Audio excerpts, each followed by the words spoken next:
Il-kap tal-Oppożizzjoni Adrian Delia se jqabbad konsulenti legali u se jiftaħ kawża kontra l-Avukat Ġenerali wara li dan baqa' ma taħx kopja sħiħa tal-atti tal-inkjesta li lesta l-Maġistrat Aron Buġejja.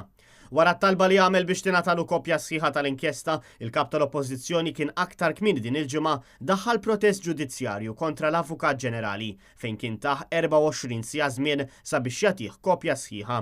Fuq Twitter, Adrian Delia fisser kif din in-nuqqas ta' informazzjoni mogħtija lill-Oppożizzjoni twassal għal abbuż tal-poter.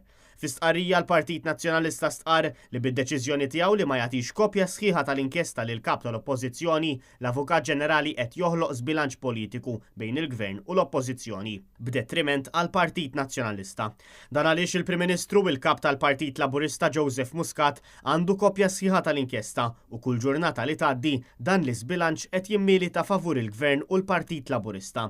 L-istqarrija tgħid li d-deċiżjoni tal-Avukat Ġenerali li l-atti tal-inkjesta ma jiġux ippubblikati mhix ġustifikata u tmur kontra l-interess nazzjonali u t-trasparenza. Dan meta kemm il-Prim Ministru kif ukoll il-kap tal-Oppożizzjoni ddikjaraw li l-atti tal-inkjesta għandhom jiġu pubblikati b'mod sħiħ.